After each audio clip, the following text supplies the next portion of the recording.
You're in a baseball or softball game, bottom of the ninth inning, bases loaded.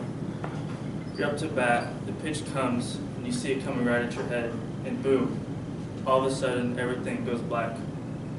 At least once in our life, we're going to feel like we got hit in the head by a softball or baseball pitch, possibly causing a concussion. More people get concussions each year, and that's why I think it's important to learn about. I've never actually experienced one myself, but I have dealt with them with football and other sports that I've played. So today I'll inform you what a concussion is, the signs and symptoms of a concussion, and finally how to prevent concussions. First of all, we need to talk about what a concussion is. According to Dr. Megan Adams-Reek, a neuropsychologist with Health East Concussion Clinic, a concussion results when there's a blow to the head that is hard enough to cause an alteration in the activity of the brain cells.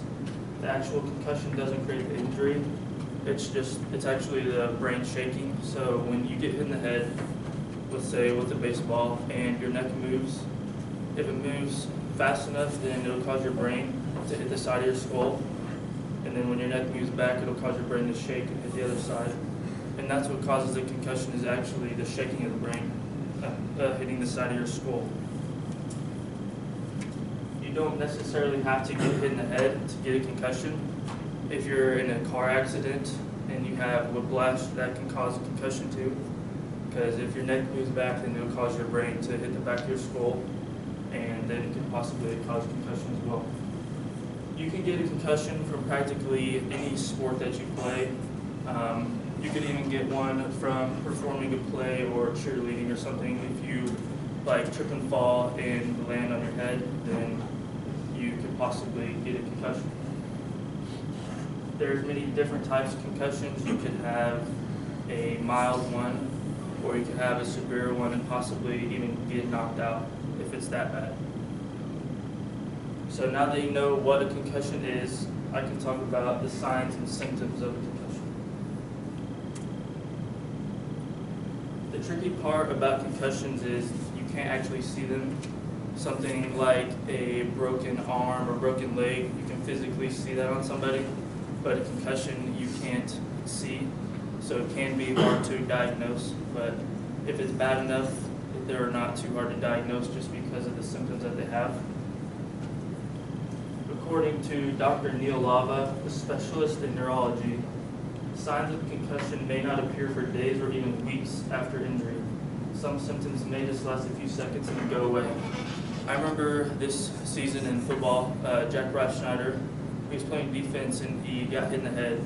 And we all thought that he had a concussion because when he was walking to the sidelines, he could barely walk, and he just forgot everything.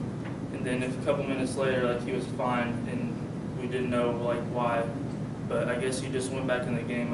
I guess his concussion was just that short. Dr. Neil Lava goes on to say that the symptoms of a concussion are confusion, blurred vision, vomiting, headache, and sensitivity to light and sound. While conducting an interview with Marcus McDaniel, a student at MHS who has had 3 concussions, whenever he has a concussion, he feels out of it with extreme dizziness and some memory loss. And in his case, he was very sensitive to sound, so any sort of music or sound would make his head hurt extremely bad. I remember at Pitt State, whenever he had a concussion, Jake Nickel was playing really loud music, and Marcus was complaining the whole time about it because he had a concussion. Symptoms can be different with every person. Some may vary, and some may be severe, more severe than others, and you might not even have some of these symptoms. Most of the time you won't get knocked out, but a lot of times having a concussion will cause you to have memory loss. I'm sure by now many of you all are curious on how to prevent concussions. While there's no 100% way to prevent concussions, there are ways to help. If you're playing a sport such as football, you should wear the proper headgear and make sure that it fits correctly. If you're playing football, you want to make sure that the helmet is snug but not too tight or too loose, because then that can cause a concussion.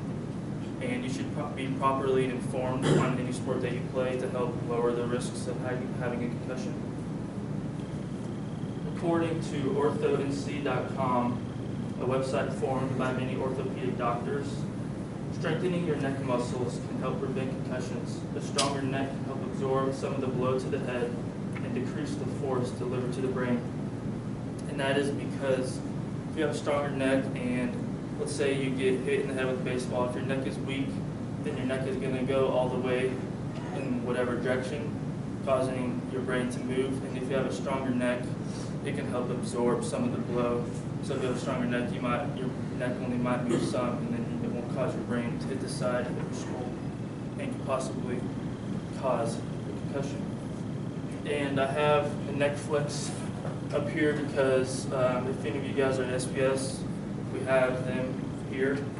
And it's just a thing that goes on your head, and you do different neck exercises to help prevent concussions and to make your neck stronger. It actually does help prevent concussions. I know that we've had less than we have had in previous years.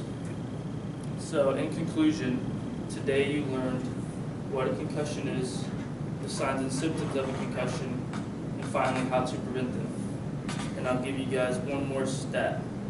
According to Neolava, between 2001 and 2009, 173,000 people under the age of 19 were treated in hospitals for concussions related to sports alone.